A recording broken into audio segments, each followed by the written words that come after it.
Hello and welcome back to our channel Forensic Science Public Desk India. And now we are going to learn about sex determination, and this is lecture 18 of Forensic Medicine UGC Net Forensic Science. Let's proceed into the topic. Introduction.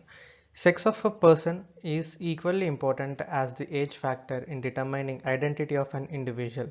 In forensic science, this particular aspect is most important, and identifying sex determination can be done in various manners. Sex of a person alive or dead can be determined in following ways, like physical examination can be done when the body is still fresh or person is alive, and we can also consider gonadal biopsy to confirm the sex of a person, and we can also see sex chromatin and determine what is the sex, whether it is male or female, and other methods are also there by which we can determine the sex. As part of sex determination, first we need to understand various parts and external genitalia which is present for both male and female. So coming to male representation, we can see here the images of male external genitalia viewed from the front side. So P means the penis, PP means prepuce, that is the upper skin layer, and the scrotum, testis can be seen, and pubic hair and vasa deferens, the connection between the testis to vasa deferens, can be seen in the first image. And second image we can see male internal genitalia viewed from the front side, and in this clear image we can understand what is glans penis, so that is in the front part, and prostrate gland can also be seen, which is just beyond this particular penis. Then seminal vesicle, urethra, urinary bladder. So urethra is the connectivity, and urinary bladder is the bladder which gets filled with urine. Ureter is the passage to excrete the urine. Vasa deferens is one which supplies the sperm or semen to penis part. And the third image we can see mid-sagittal section of male pelvis showing the external and internal genitalia. So penis, prostate gland, rectum is clearly observed in this. Scrotum, urethra and urinary bladder are also part of male external genitalia. Coming to female external and internal genitalia, female external genitalia is shown in the first image, where we can see clitoris, hymen, labia minora, labia majora, urethral meatus, vagina opening, etc. So these parts are most important, and these are most prominent parts which will get injured in sexual assault cases, and all the injuries can be examined by seeing these particular things. And hymen is having one kind of medical legal importance which cannot be relayed most of the times. It says whether the woman or the lady was virgin or not, but it is not relayed most of the times. And female internal genitalia can be seen in the second image from the front side, where we can see cervical canal, cervix, fundus, fimbriae. So these are also getting injured in few cases. And fallopian tubules, ovaries are very inside of internal genitalia, vagina is outside again. And mid-sagittal section of female pelvis showing external and internal genitalia can also be seen in the third image, which is showing the labia majora, ovary, and rectum, urethral meatus, urinary bladder, uterus, vagina. In both male and female genitalia, if the person is dead, we can identify, or if the person's dead body is highly decomposed, uterus and prostate gland in male and uterus in the female, these both are most preserved parts. That means after the decomposition also we can identify this, and we can determine which sex it is. So these are external and internal genitalia of male and female. Histology of testis and ovaries. So we have understood external and internal genitalia of male and female. Now we have to also understand the histology of both principal organs, reproductive organs of male and female. For male it is testis, and for female it is ovaries. So in female, ovules are formed. How ovules are formed? Ovules are formed from the ovaries, from ovaries fallopian tubules, and from fallopian tubules to uterus. So this is the pathway, and how it is formed in ovary. So we can see here the ovulation process is going on in this particular ovary, and we can see various follicles. So primordial follicle, primary follicle can be seen in the starting small ball size, and from that secondary follicle, early tertiary follicle, arteric follicle, so that in the particular way the size of the follicle will be increasing, and in the last stage the ovulation will occur. Before the ovulation stage we can see pre-ovulatory late tertiary Graafian follicle can be seen. So in this particular way the ovule will be formed and it will be coming out into the fallopian tubules, then to the uterus. So other parts which we can see is corpus luteum, corpus albicans, surface epithelium, and blood vessels are also seen in this particular ovary. So this is the histology of the ovary. Coming to the histology of testis, we can see main part of the testis is lumen of seminiferous tubule. So in seminiferous tubule the spermatozoa is generated, developed. So varying stages of sperm development can be seen in this particular circular part.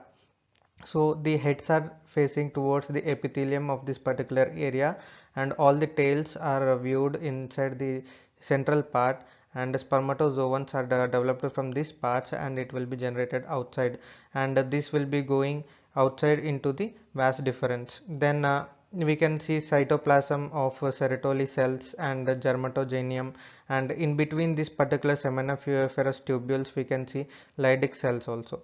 So this is the histology of testis and the ovaries. Sex determination from chromosome. The sex chromosomes in human beings are designated with X and Y. So X chromosome can be seen in females and Y chromosome can be particularly seen only in the males.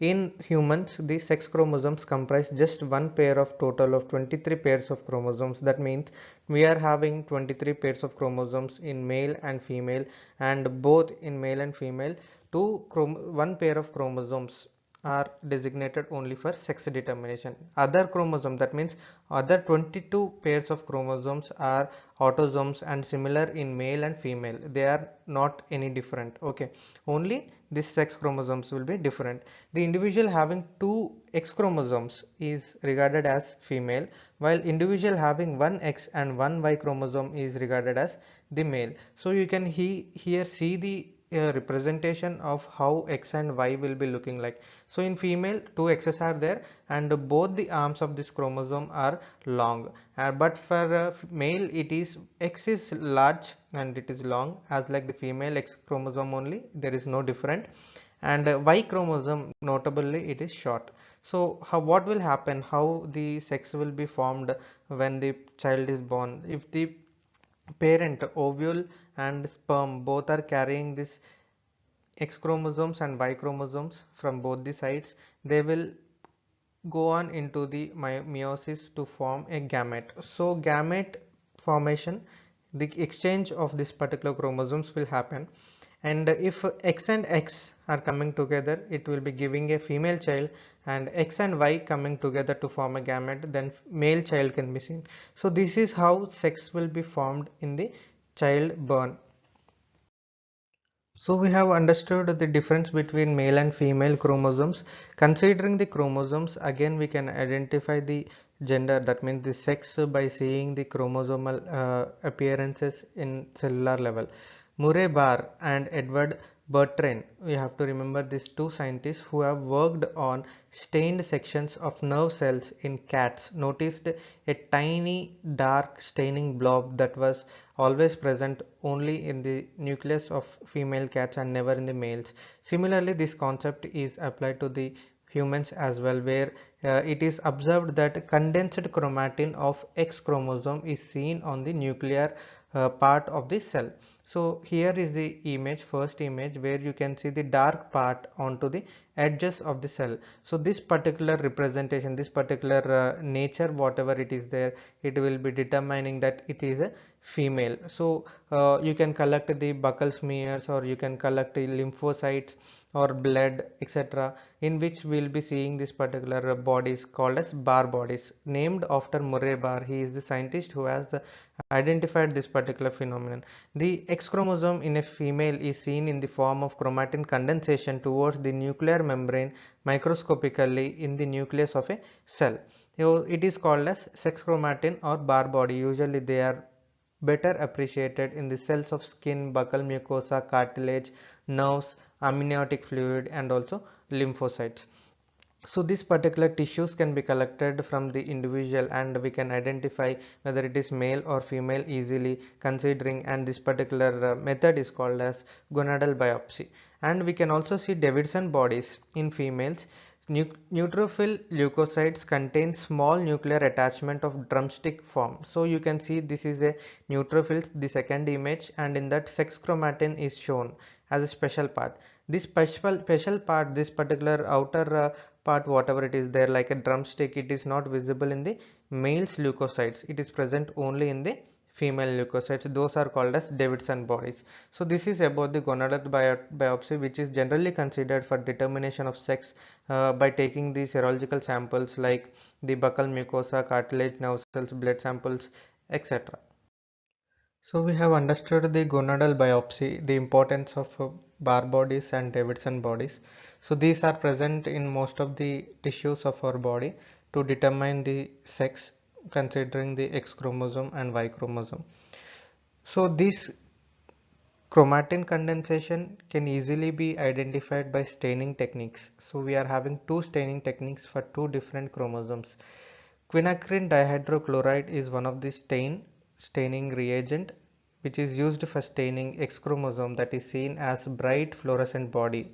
So the first image which is given here is giving the fluorescence, faint fluorescence and bright fluorescence in yellow color. That is due to quinacridone dihydrochloride taken from a journal. This particular work is done on the pulp of dental scratches, that means from the tooth. And the second one is fluorescent fullerene. Reaction is using the acrylflavin Schiff reagent is used for staining X chromosome. As we have already learned, Barr bodies are mostly present in most of the cells and tissues in nuclear scratches to the edge of the nuclear membrane. So this particular Barr body, when it is stained with the fluorescent fullerene, it will be giving the bright yellow spot in the nuclei, which is seen in the second image. This is also a journal image which we have got, and in this particular experiment they have used this acrylflavin Schiff reagent and they have stained the X chromatin which is condensed in the nuclear body. So this is how the staining techniques can also be used for sex determination. Other methods are also practiced, and newly emerged techniques methods are also there for sex determination, and few of those are coastal cartilage calcification pattern, which can be seen in different ways for male and female. For males, generally first image we have to refer, A and A1 are generally seen in the males. So square shaped or irregular shaped calcification can be seen in the cartilages, so that is generally seen in the males. And for females, if it is coming, it is a tongue shaped emergence which can be seen in the females. So this classification is given by Indians, that is Rao and Pais classification it is called as. This particular sex determination accuracy is more than 92.3%, where the sex can be identified by considering the cartilages. Then coming to the second technique, that is footprint ratio, which can be taken as a consideration for sex determination. Standard footprint ratio value is 0.376 for left foot and 0.377 for the right foot. So this is measured by taking the ratio between the width of the foot and length of the foot. So this two, if we are dividing, we will be getting this value. If the value is within this particular standard footprint ratio, then it will be a female, and if it is crossing the particular standard, then it is a male, and the accuracy which is found is 78%. And next one is mandibular canine index. So standard mandibular canine index is 0.274 is the standard mandibular canine index, that is the distance between the two canines in the mandible. So this two will be taken as consideration, and this ratio will be giving us the value. And if the actual, after measuring it, if we are having the value within the given standard value, then that can be considered as female, and if it is crossing the value which is given, then it is called as male. That can be understood as the male. So these are the other methods which can be followed, and we are also having the DNA analysis methods where we are considering the Y chromosomes and understanding whether it is female or male. So that's easy, that is another part coming into the DNA section. So general appearance differences between male and female. So we are having two bodies here, one is male and other is female. Male is on to the left side. So male skull is larger and the female skull is smaller. Shoulders are larger in males and wider in males, higher, and in females it is shorter and it is a small narrower than the hips part. Okay, so in males it is wider than the hips part. So this particular basic thing we have to remember. So for females breast will be there, for males chest will be there. There is a difference, and female thorax is narrower compared to the male's one, and male torso is shorter and female's torso is a little larger. Then coming to female pelvis is wider as they are having the capability to give birth to child, but that is not seen in the males, so that it will be shorter and it is not comparatively larger than the females.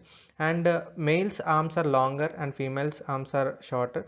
And coming to the oblique slant of femur, more pronounced in the females, but it is not seen in the males. So legs are longer in males and shorter in the females. So these are the general appearance differences between the male and female. I hope you have understood the concepts, physical examination, gonadal biopsy, and also the general appearances differences and chromosome differences between the male and female, how sex determination can be done. So another part is also there where anthropological studies can be applied for sex determination, that will be learned in the next video. So I hope you have understood the concepts in this video. Thank you for watching this video.